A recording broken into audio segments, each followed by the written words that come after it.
Vision. I want to give us insights of vision, of the importance of vision, and the things I have received from God for visions.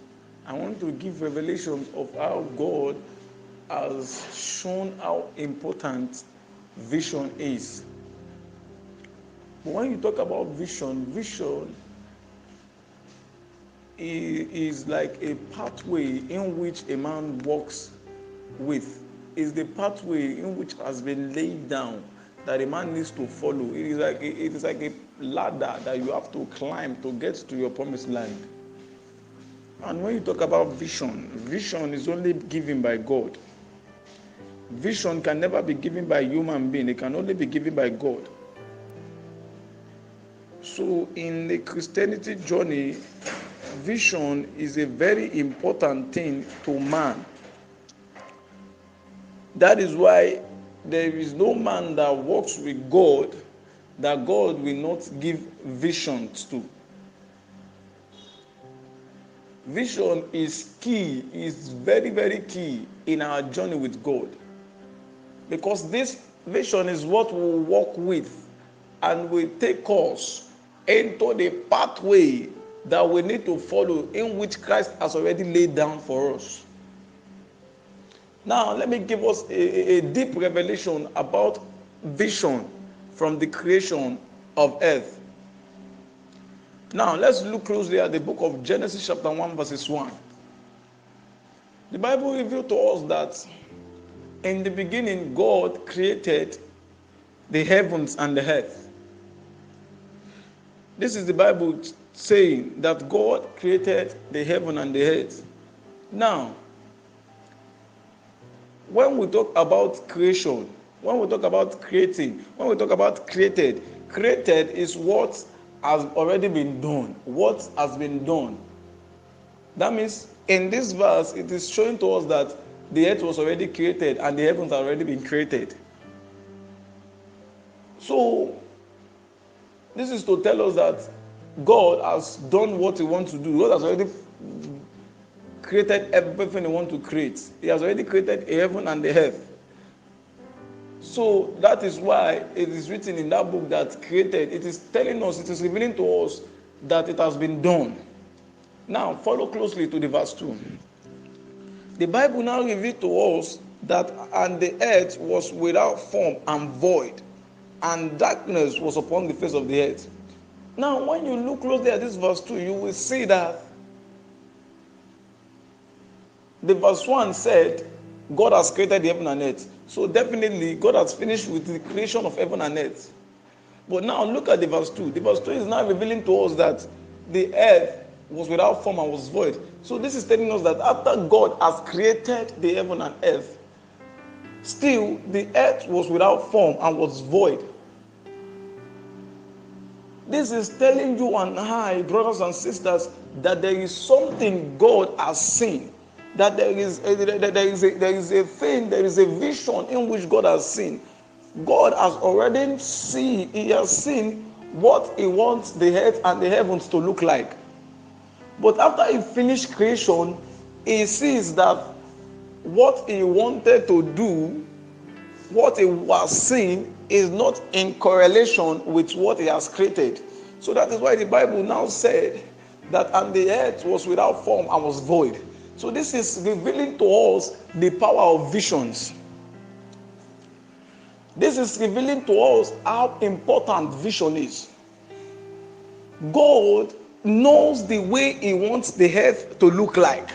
But after He finished creating it, the earth still feels as if it is empty. So definitely, God has known how He wants. He has foreseen how He wants the earth to look like. So This is to tell you and I the importance of vision. God himself works with vision. Everything that is happening in this world, the creation, even everything that is going on in this world, God has already finished everything. He has seen everything.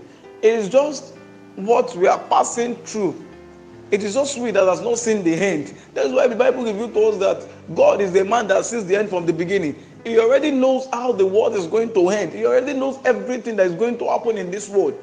So God himself has seen vision. God himself knows how important vision is.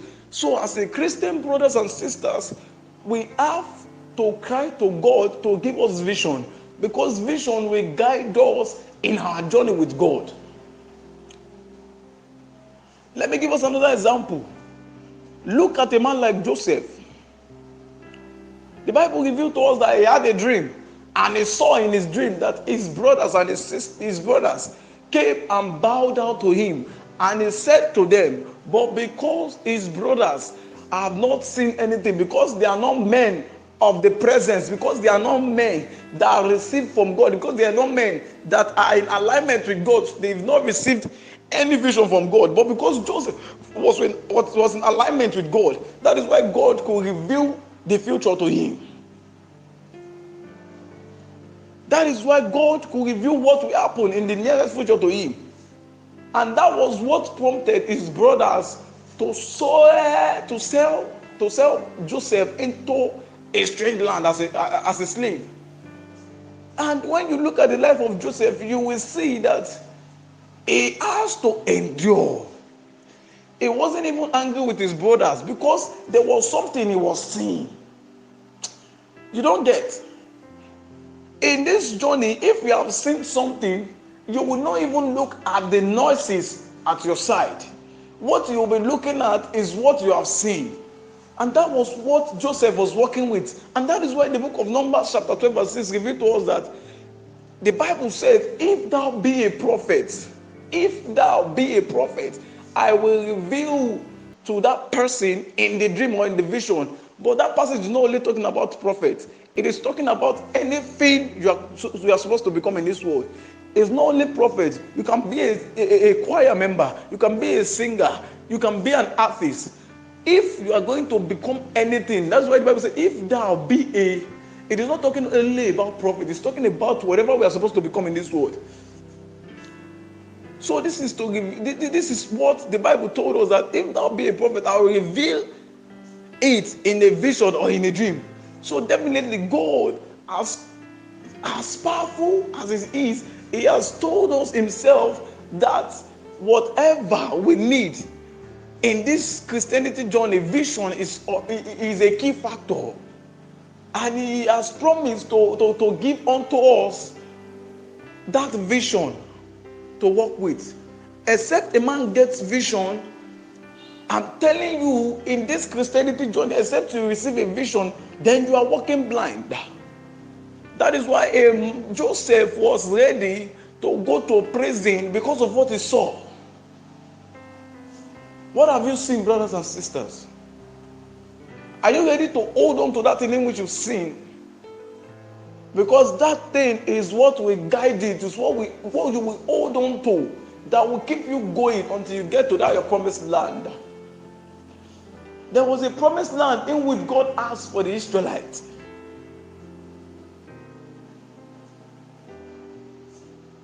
There was a promised land God asked for the Israelites. And they finally got there, but it took them time. So this is to tell you and I that, brothers and sisters, in this journey, there is a vision in which you need to see and you need to key in. When you key into that vision, that is when you can be able to walk in alignment with God.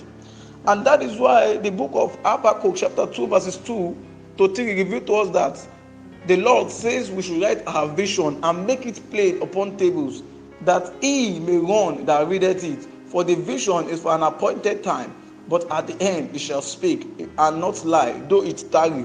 Wait for it, it will surely come, it will not tarry.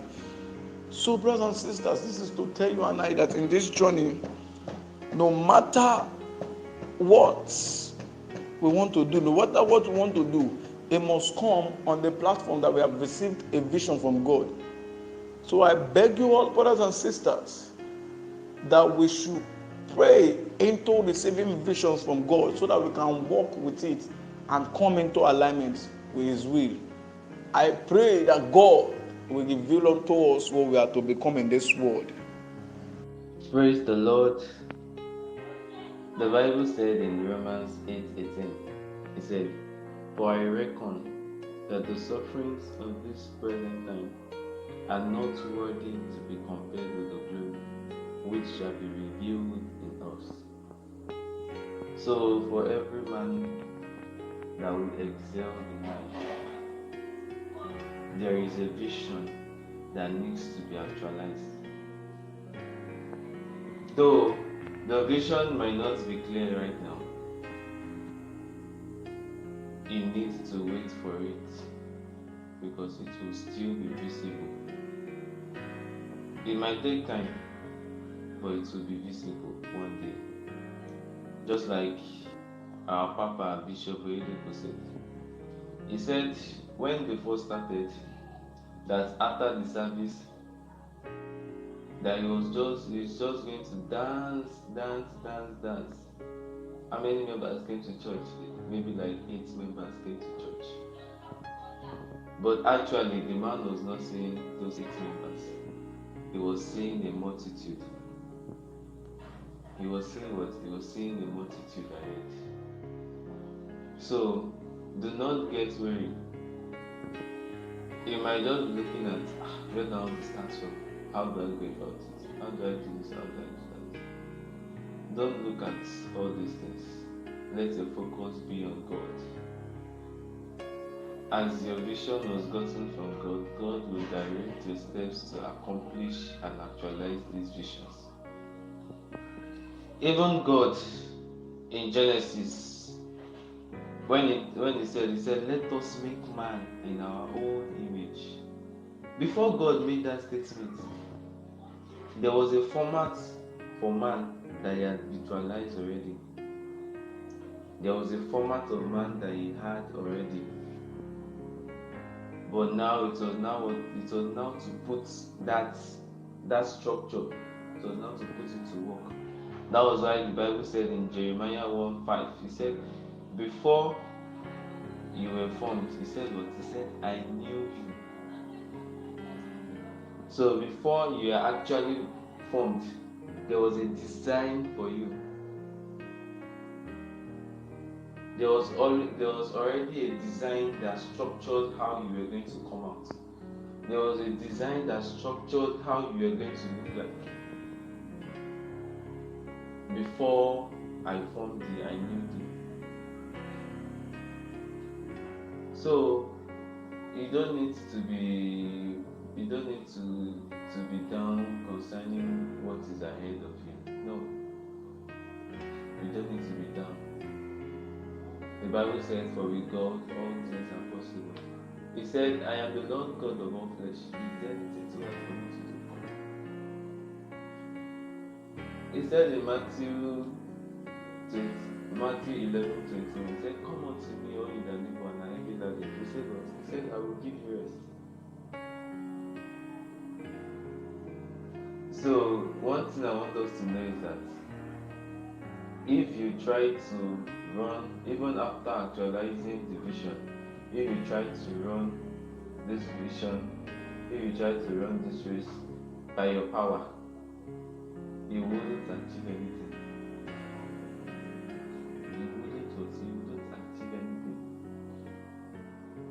Because the Bible says, "For by strength shall no man prevail." For by strength shall no man prevail. So make sure that God is still the one leading the path of that vision. Yes, the vision is from God. It does not mean you should not neglect God out of the vision. Since it is from God, then He is the one that knows the direction. Since it came from God, He's the one that knows the pathway. He's the one that knows the things that is needed for this journey. That was why the Bible said in Philippians 4:19, it said, For God shall supply all your needs according to his riches in glory. There is a need for that vision. There is something that is needed for that vision to be accomplished. And it's only when you wait on God that is when these needs will be supplied. But when you remove God out of the equation, then you're just telling God that, God, I can do this thing on my own. No. You need to do what? You need to wait on him. You need to do what? You need to wait on God. And I pray that God will help us in the mighty name of Jesus. So, all of you out there, that you actually have a vision at which you are pursuing, do not go weary, do not faint. For the Bible said in Isaiah 40 verse 13, it said, those that wait on the Lord shall renew their strength. He said they shall walk, they shall not be weary. He said they shall run, they shall not faint. So you need to do what? You need to wait on God. Before you take any step concerning that vision, God, should I go on? Will it accomplish the right results? God, what should I do? What should I not do? Let our focus be on God. And for those of you that are yet to actualize anything, you need to do what? You need to seek the face of God diligently. He said, seek me and ye shall find me. Knock and the door shall be opened. Seek him diligently. Don't because of your friend is pursuing this vision. Maybe my vision too might be in alignment to that. You now start helping another person to actualize this vision. You now set aside your own. No. Wait on God for your own vision. Let God tell you something about it. Fine, your friend saw that, okay, this is your vision. And a pastor saw again, this is your vision. It's very, very okay. But what is God telling you about that vision yourself? You yourself, you need to catch something about the vision. Not just because of, yes, it's my pastor now, so definitely it is correct. Nobody's saying he is wrong, but you also need to get something. So I pray God will help us in the mighty name of Jesus. So, in all you do, let your focus be on God. Let your focus be on the I am. Let your focus be on the Alpha and the Omega, the beginning and the ending. And I pray that God will help us by His grace in the mighty name of Jesus. Amen.